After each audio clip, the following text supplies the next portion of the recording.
1947 के बाद एक फिर से बदलेगा। भारत पाकिस्तान का बॉर्डर बढ़ेंगे भारत के राज्य। अब आप कश्मीर छोड़िए, सीधा सिंध बनेगा भारत का हिस्सा। सिंध राज्य में लाखों हिंदू होंगे भारत का हिस्सा। 1947 के बाद पहली बार भारत पाकिस्तान की सीमा बदलने वाली है।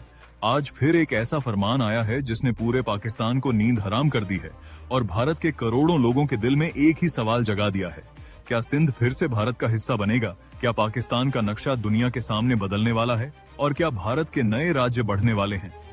ये कोई हवा की बात नहीं, ये बयान आया है भारत के रक्षा मंत्री राजनाथ सिंह के मुंह से, उस मंच से जहां बात भारत की होती है और हर शब्द इतिहास का हिस्सा बनता है।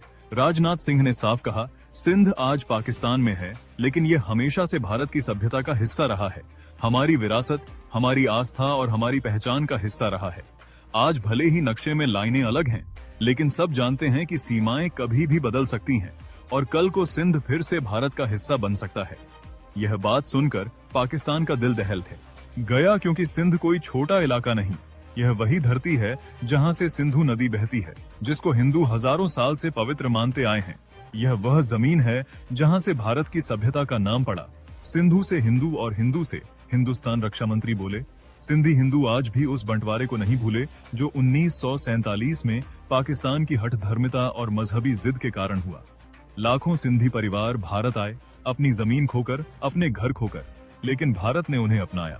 आज वे भारत की ताकत हैं और सिंध की स्मृति आज भी जिंदा है। राजनाथ सिंह ने लाल कृष्ण आडवाणी का जिक्र किया। वे भी सिंध के बेटों में से एक थे। उन्होंने अपनी किताब में लिखा कि सिंध का भारत से अलग होना एक ऐसी चोट थी जो आज तक नहीं भरी और आज भी सिंध की पहचान भारत से ही जुड़ी है। रक्षा मंत्री ने कहा, सिंध में रहने वाले मुसलमान भी मानते हैं कि सिंधु नदी का पानी उतना ही पवित्र है जितना मक्का का आब ए जमजम। यानी कि सब जानते हैं कि सिंध सिर्फ एक जमीन का टुकड़ा नहीं, एक सभ्यता का केंद्र है, एक संस्कृति की धड़कन है। और जब किसी सभ्यता की पुकार उठती है तो सीमाएं बदल जाती हैं, नक्शे नए बनते हैं और इतिहास करवट लेता है। भारत की ताकत आज ऐसी स्थिति में खड़ी है जहां पाकिस्तान बिखर रहा है। उसकी अर्थव्यवस्था चरमरा चुकी है, आतंकवाद उसके घर का हिस्सा बन चुका है और सबसे बड़ा सच ये है कि सिंध प्रांत के अंदर भी आज पाकिस्तान विरोध बढ़ रहा है।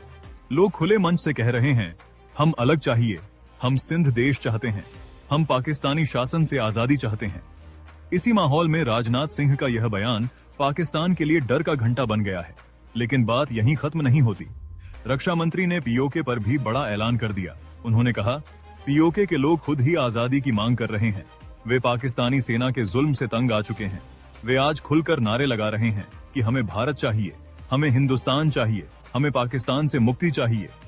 राजनाथ सिंह ने यह भी कहा, पीओके हमें बिना युद्ध के मिलेगा, क्योंकि वहां के लोग खुद उठ खड़े हुए हैं और पाकिस्तान की सेना के खिलाफ विद्रोह कर रहे हैं। अब सोचिए, एक तरफ पाकिस्तान में बलूचिस्तान जल रहा, दूसरी तरफ पीओके में लोग बगावत कर रहे और अब सिंध में भी लोग बोल रहे कि हम यह पाकिस्तान का बेशकीमती हिस्सा नहीं चाहते। यह वही समय है जब भारत की सीमाएं भविष्य में बदल सकती हैं, जब नए राज्य जन्म ले सकते हैं, जब भारत फिर से अपने ऐतिहासिक भूभाग को वापस पा सकता है। राजनाथ सिंह ने साफ कहा, सभ्यतागत तौर पर सिंध हमेशा भारत का हिस्सा रहेगा। यह रिश्ता कभी टूटा नहीं और अगर समय ने करवट ली, अगर परिस्थितियां साथ आईं, तो सिंध कल फिर से भारत में शामिल हो सकता है। यह सिर्फ एक बयान नहीं, यह पाकिस्तान के लिए सबसे डरावनी चेतावनी है कि अब भारत 1947 वाला नहीं, यह नया भारत है, मजबूत भारत है और यह भारत उन क्षेत्रों को वापस लेने की क्षमता रखता है जो उसकी सभ्यता की नींव रहे, उसकी पहचान रहे, उसका गौरव रहे। आने वाला समय तय करेगा, क्या सिंध भारत का हिस्सा बनेगा? क्या लाखों सिंधी फिर से अपने घर को भारत के नाम से देखेंगे? और क्या पाकिस्तान का नक्शा दुनिया के सामने बदल जाएगा? लेकिन इतना तय है, इतिहास की हवा बदल चुकी है और नई सुबह के कदम तेज हो चुके हैं। दोस्तों, अगर आप भी सिंधु देश की मांग का समर्थन करते हैं तो वीडियो को शेयर जरूर कीजिएगा। जय हिंद।